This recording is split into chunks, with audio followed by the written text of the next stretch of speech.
सृष्टि बचपन से ही दिखने में सुंदर नहीं थी, लेकिन अमीर बाप की बेटी सृष्टि पर उसकी माँ जान छिड़कती।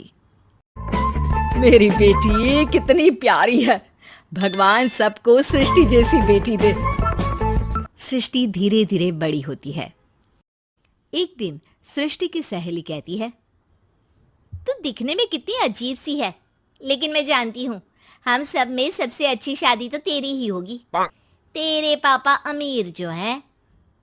और बता नहीं सकते यार, दहेज तो हर कोई देता है, ये क्या ज्यादा ले जाएगी अपने पति के लिए? अरे बड़े शहर में कोठी है इसके पापा की। अरे पापा की है ना, कौन सी इसकी है? इसकी होती तब तो कोई भी लड़का इससे शादी कर लेता। अरे पापा की मतलब पापा की है तो मेरी ही है ना? किसने कहा? अब तेरी तो तब होगी ना जब तेरा भाई ना हो। वैसे भी शादी के बाद सारी प्रॉपर्टी भाई के नाम होती है। सृष्टि समझ जाती है कि उसे किसी भी हालत में माँ बाप की सारी प्रॉपर्टी को अपने नाम करना है, लेकिन कैसे?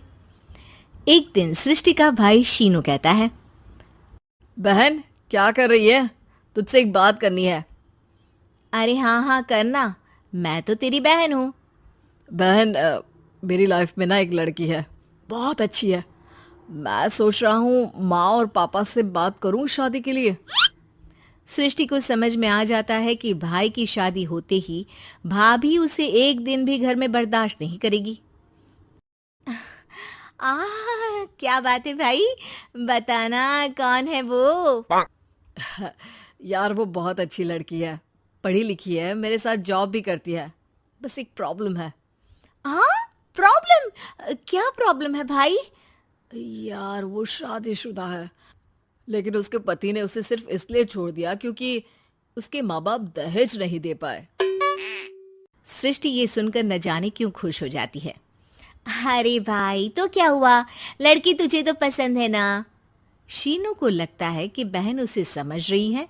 वो इस बात से अनजान होता है कि उसकी बहन की मंशा पूरा घर हड़पने की है। सृष्टि अपनी माँ से कहती है, मम्मी मुझे तो बहुत चिंता है। पता है शीनू क्या कर रहा है? अरे क्या कर रहा है? वो तो काम पर जाता है और वापस घर आता है। नहीं ना माँ, वो यही तो नहीं कर रहा, बाकी सब कर रहा है। आपको पता है उससे प्यार है, और वो भी एक शादीशुदा लड़की से। हैं? ये क्या हो गया? मैं सोसाइटी में क्या मुंह दिखाऊंगी? अरे तेरे पापा तो यही कहेंगे कि मैंने ही उसे बिगाड़ दिया है। माँ देखो, मेरी बात मानो, पापा पर भी विश्वास करने की जरूरत नहीं है। अब आप ही बताओ, पापा इतनी देर घर के बाहर रहते हैं क्यों? बोलो। अरे बेटा वो तो नौकरी करते हैं ना। तू बहुत भोली है माँ। पापा का ऑफिस तो 7 बजे खत्म हो जाता है, लेकिन देखो कितनी देर से आते हैं। अरे नहीं बेटा, ऐसी कोई बात नहीं है। सृष्टि माँ को एक औरत से बात करते पिता की फोटो दिखाती है। देखो माँ कैसे हैं पापा, मैं ना कहती थी कि पापा सही नहीं है। मैं तेरे पापा से बात करूंगी, दे फोटो मुझे। ओ माँ, वो तो डिलीट हो गई। लेकिन चल, तूने तो देख लिया ना, पापा से बाद में बात कर लेना। और हाँ, मेरा नाम बिल्कुल मत लेना। हाँ माँ। अब क्या था, सृष्टि के माँ और पिता के बीच झगड़ा होना शुरू हो जाता है। सृष्टि के मन में क्या चल रहा था कोई नहीं जानता था। एक दिन, माँ सृष्टि के लिए एक लड़का देखा है, वो लोग शाम को उसे देखने आने वाले हैं। और हाँ माँ, एक खुशखबरी, मैं और पापा मिलकर एक नया बिजनेस ट्राई कर रहे हैं। शाम को लड़का आता है, सांवले रंग का। सृष्टि को तो बिल्कुल भी पसंद नहीं आता।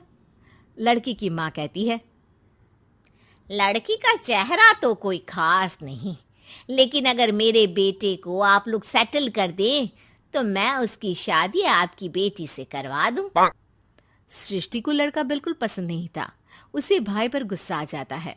लड़के वालों के जाने के बाद कहती है, माँ देखा शीनू मेरे लिए कैसा लड़का लेकर आया, न दिखाने लायक न सुनने लायक, सेटल भी नहीं, वो भी हम करे। अरे माँ, मैं जानती हूँ ये मेरी शादी किसी भी घर में क्यों करवाना चाहता है। अरे कैसी बात कर रही है बहन? तूने तो देखा ना, लड़के को मैंने ही मना कर दिया तुझसे शादी के लिए। जिसने लड़का बताया था उसने उसकी बहुत तारीफ की थी। बात आई गई हो जाती है, लेकिन सृष्टि का मन शांत नहीं होता। क्या करूं, कुछ समझ में नहीं आ रहा। मेरी शादी हो गई तो ये लोग पूरी प्रॉपर्टी शीनू के नाम कर देंगे, मेरे हाथ तो कुछ लगेगा ही नहीं। तभी सृष्टि को आइडिया आता है। वो किसी वकील को फोन करती है। जी देखिए, अगर आपके मम्मी पापा का तलाक हो जाता है तो आपके पिता की आधी प्रॉपर्टी आपकी माँ के नाम हो जाएगी, फिर उसे वो किसी को भी दे सकती है। सृष्टि अब माँ को बेटे के खिलाफ भरती है। माँ, शीनू पर नजर रखा करो। वो जिस लड़की के प्यार में है ना, वो शादीशुदा है। यहाँ आएगी, सारा पैसा, रुपया, जमीन, जायदाद सब हड़प लेगी। पापा का भी हाल तुमसे छुपा नहीं है। ऐसा ना हो कि मैं और आप एक दिन सड़क पर भीख मांगे। हे भगवान, मैं तो जीते जी मर जाऊंगी अगर ऐसा हो गया तो। ऐसा हो गया नहीं माँ, ऐसा ही होगा। अभी समय है, आगे का सोच लो। मैं तो कहती हूँ पापा से आधी प्रॉपर्टी लेकर अलग हो जाओ। पापा की आधी प्रॉपर्टी भी हम लोगों को अगर मिल जाती है ना, तो अगले 7 जन्म सफल समझो। बेचारी माँ बेटी के कहने पर पति से तलाक लेकर अलग हो जाती है। सृष्टि अब पैसों से गाड़ी और अपने दूसरे महंगे शौक पूरे करने लगी। उसके दोस्त भी उसके पैसे इस्तेमाल करते। सृष्टि, कल तुम कहाँ थी? मैं सारा दिन घर पर अकेली थी। तो मैं क्या करूं? मैंने ठेका तो नहीं लिया है ना तुम्हें संभालने का। माँ को सृष्टि से ये उम्मीद नहीं थी। वो बैठकर रोने लगती है। वहीं उसका पति यानी कि सृष्टि के पिता आ जाते हैं। मैं जानता था कि तुम्हारा यही हाल होगा, तो आपने मुझे रोका क्यों नहीं? मैं रोकता तो तुम रुकती क्या? सृष्टि के कहने पर तुमने मुझ पर अपने बेटे पर शक किया, लेकिन तुम ये भूल गई कि कैसे हम दोनों ने मिलकर जीवन में इतना सब खड़ा किया। माँ पति के गले लग जाती है। मुझे माफ कर दीजिए, मैंने आपकी कमाई का एक बड़ा हिस्सा गवा दिया। कोई बात नहीं, तुम साथ हो तो मैं ऐसी 7 प्रॉपर्टी खड़ी कर दूंगा। तभी वहां सृष्टि आ जाती है रोते हुए। माँ, मयंक ने मुझे छोड़ दिया। वो बोल रहा था जब तक मेरे पास पैसे थे तब तक ही वो मेरे साथ था। पापा, माँ, मुझे माफ कर दीजिए।